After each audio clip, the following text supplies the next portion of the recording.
Roger Daltrey. Stop. You suddenly realise that you haven't really lived.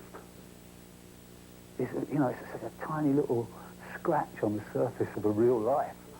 And the Who at the moment, I've had 10 years off apart from that tour, and I think the sabbatical is about to end. I think we're going to come back with a vengeance.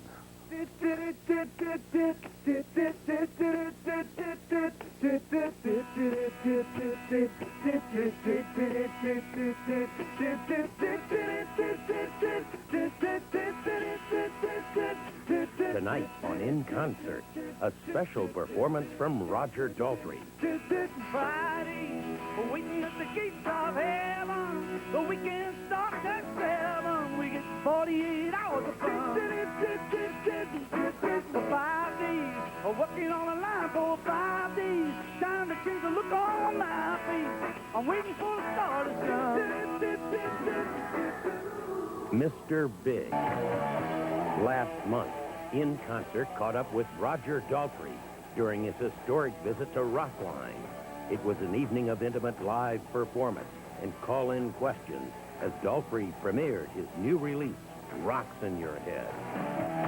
Live via satellite from Hollywood, it's Rockline, the show where you ask the questions to the biggest stars in rock and roll. Hi, Mr. Daltrey. How are you? Oh, you're so formal, Mike. Tonight, Rockline welcomes Roger Daltrey and his band. So get your questions ready and call us toll-free in the U.S. and Canada. This band that you've put together have decided to play with us tonight. So we've got some live songs to look forward to. And, yeah, it's going to be very rough and ready. I mean, this is like playing in a war. Tonight on Rockline, as we give you the national premiere of Roger Daltrey's Rocks in the Head CD, see if you don't agree with me that this is an inspired, passionate, and compelling collection of songs. In fact, it's as good a record as one by, well, you know who.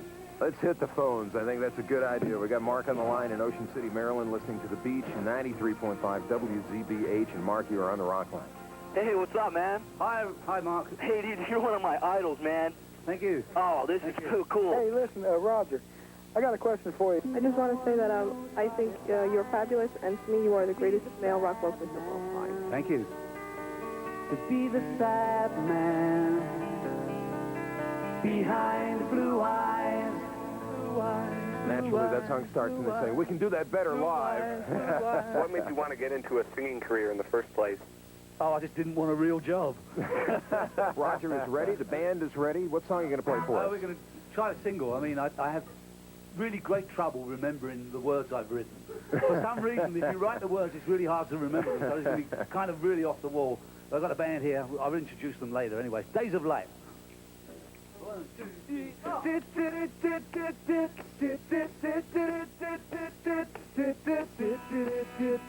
This one was an album that I wanted to make. I was ready to be a solo artist. And I really fell in love with singing on the last 2 tours. And I was hoping that The Who would make a record, but it didn't happen. Friday, waiting at the gates of heaven. The weekend starts at 7. We get 48 hours of fun. For 5 days, working on a line for 5 days. Time to change the look on my face.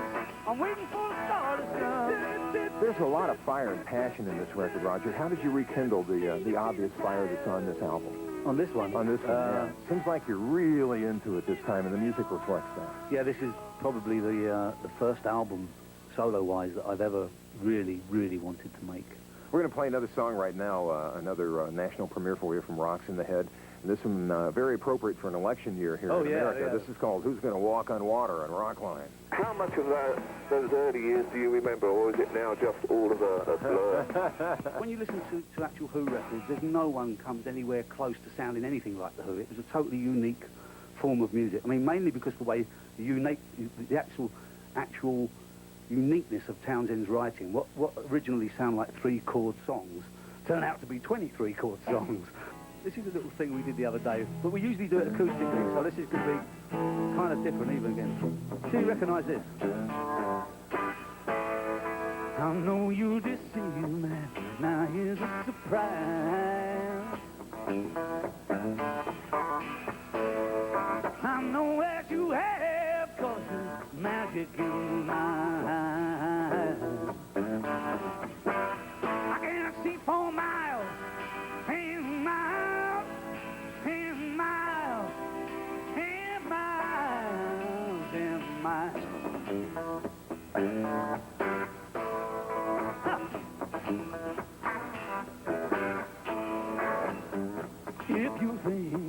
I don't know about the little tricks you play. And never see you deliberately you put things in my way. Well, here's a poke at you. You're gonna choke on it too. You're gonna lose that smile because all the while I can't see for miles and miles. I can't see for miles and miles. I can see for miles and miles and miles and miles. When miles. That's enough of that. That's enough of that.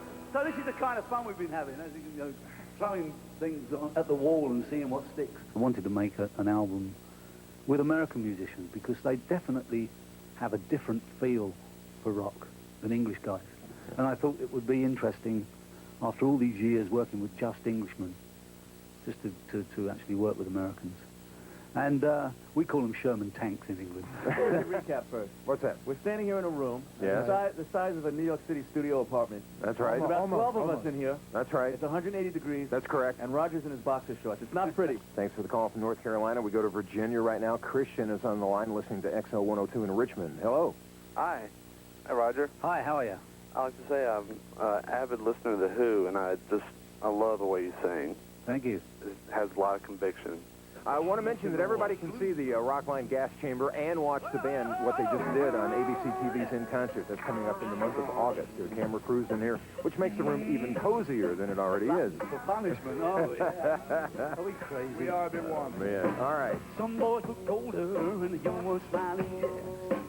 Last born will be the chosen one while the wise man sings in the cuckoo's nest. I walked the West End late last night after seeing an old friend of mine.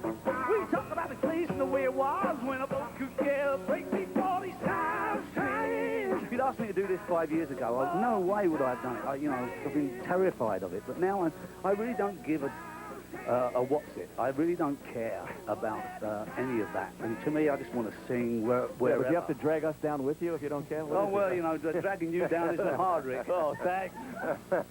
Well. Need a rim shot over there. Thank you. What's that like, man? Woodstock,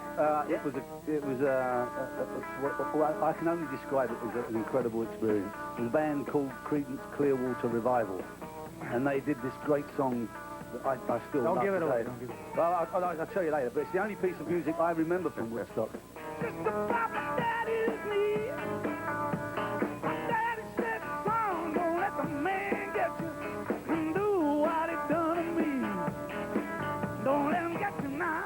It is time to say thanks to everybody for listening and for calling tonight. Some special thank yous tonight to the folks at ABC TV In Concert and the fine musicians in the studio tonight, Gerard McMahon, Ricky Byrd, Jody Linscott, Gary Malaber, Tony Marsico, and, of course, Mr. Roger Daltrey. Thank you guys for coming here tonight. It's great fun. A really quick hour and a half. Down a hoodoo land. Oh, yeah.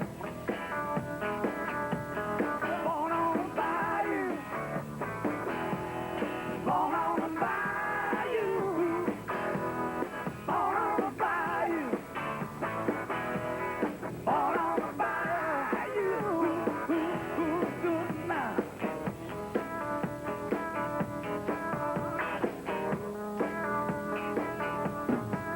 Oh, I wish I was back on the bayou, rolling with some Cajun cream.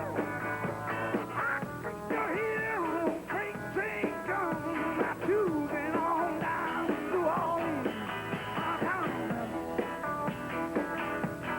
Born on the bayou, born on the bayou, born on the bayou. Born on the bayou, good night.